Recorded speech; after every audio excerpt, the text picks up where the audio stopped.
Hi guys, so the long awaited video is finally here, and in this video I'm going to be revealing to you the two secrets why appointment at the Polish embassy has been very difficult, and why there've been high rate of visa rejection at the Polish embassy. Those who are victims of this Polish visa rejection scheme and appointment difficulty would know what I'm talking about.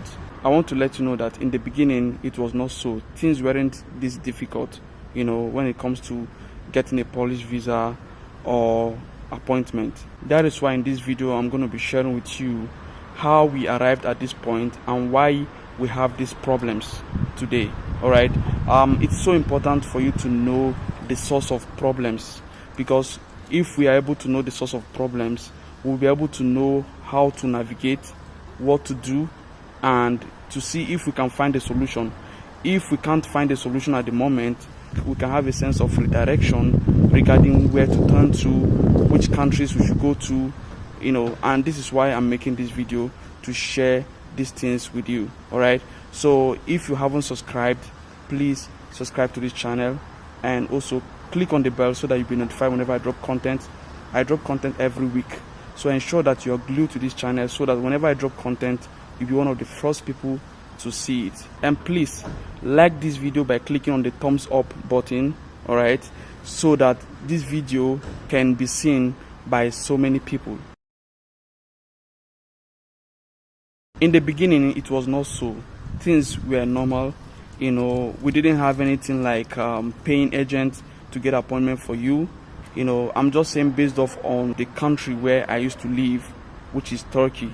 I've never seen or experienced somebody paying an agent to get appointment for them, and I never did that. I remember that I could literally go to the VFS Global website and choose any date that is suitable for me out of the available slots.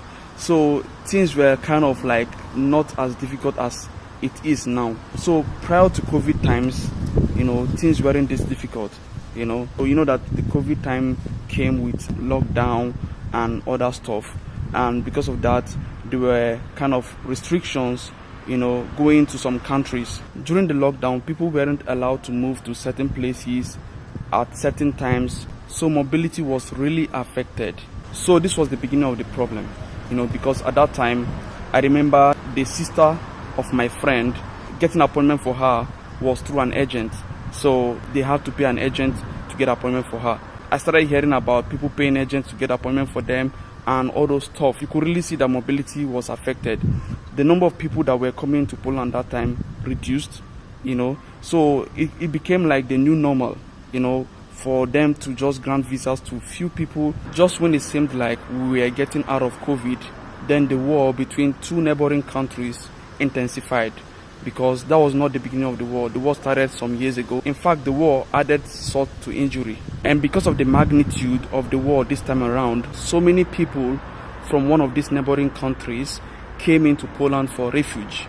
And as it stands now, the Polish government are focusing more on these people, they're taking care of them. I think some of them don't even pay for accommodation.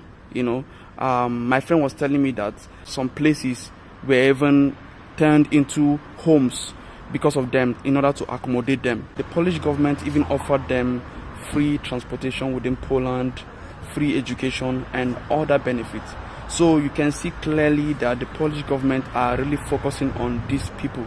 I know that in developed countries, every year they have certain number of people that they want to have into their countries, like immigrants, those who come for studies, who come to work, and other stuff. So if in the past they were supposed to give visa to 70 Nigerians to come into Poland, right? At this time around, they've even narrowed it to maybe 20 or even 10. This is the extent to what has been done. So the remaining percentage of the people that they want inside their country have been occupied by that neighboring country who fled into their country for refuge. So you can see the reason why they've been rejecting visas. It's just like they know that they will not give visas to a lot of people, but yet they are collecting visa applications. So you see the reason why appointment has been like that. And I feel this is an intentional act, and it is right for us to reveal it to you, those who know about it, and it is right for me to tell you this so that you know what is going on. In as much as we've talked about ways to avoid Polish visa rejection, ways to boost your visa chances, applying for a Polish visa nowadays is not a guarantee that you're going to get your visa. Of course, it's still important for you to do your best in order to avoid visa rejection, to do your best to speed up your visa chances, okay?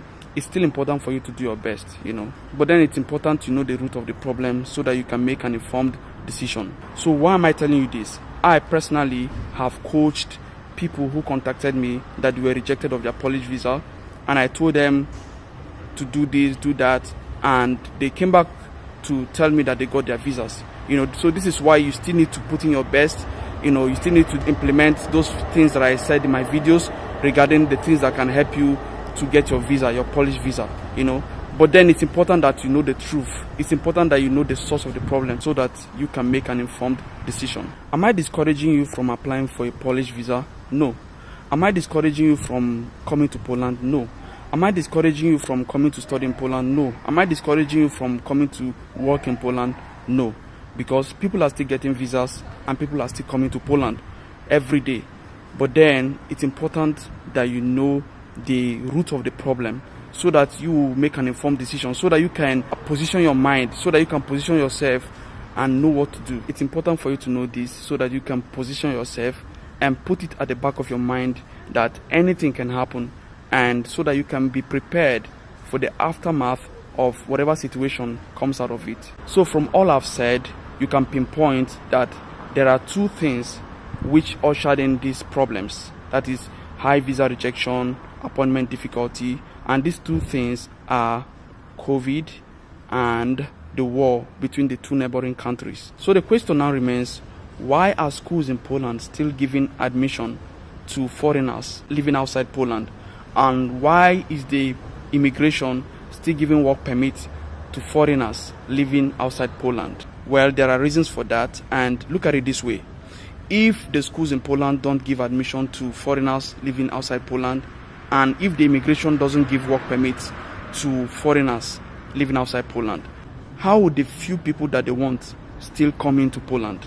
You see, I'm not discouraging you from coming to Poland. I myself live in Poland, and Poland is a beautiful country. There are opportunities in Poland. The education in Poland is good, at least kind of compared to a lot of schools in Africa or a lot of schools abroad. Polish education is good and affordable.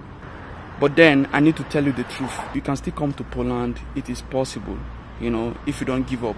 There are people that got rejected a couple of times and now they're in Poland. Let me just use a case study of my friend's sister who got denied a Polish visa, I think 2 or 3 times. But now she's in Poland, studying in Poland. It's possible, and in this channel I've made videos about different ways on how you can move to Poland, either via work permit or through studies or through volunteering. So you can check out other videos on my channel after watching this one. And also there are videos regarding other countries that you can check on my channel. Countries like Denmark, Sweden, Finland, USA, Canada, and other countries. So ensure that you look at those videos. One of the reasons why I'm making this video is not just to reveal to you why we have this high rate of visa rejection and appointment difficulty at the Polish embassy. It is also to help you to make an informed decision, to help you to have a sense of redirection. Now that we have this problem with Poland, don't make Poland your only choice, okay? Have a scale of preference, okay? So you have the countries that you prefer to go to, all right? If Poland is one of them, probably Poland is top on your list, okay? Make sure you make move to other countries too, make move regarding applying to opportunities in other countries. And in recent videos, I've proposed Finland as a place that I heard are giving visas compared to other European countries nowadays. And I've made several videos regarding how you can move to Finland, how you can apply to opportunities, or how you can find opportunities so that you can apply to them and move to Finland. Okay, so ensure that you check out these videos. So guys, that will be it about this content. Ensure that you smash the like button, by clicking on the thumbs up icon in order for this video to be seen by so many people. And also please subscribe if you haven't subscribed, and also click on the bell so that you'll be notified whenever I drop content. Thank you so much for watching and listening. Till I come your way again, have a great time. See you in my next video.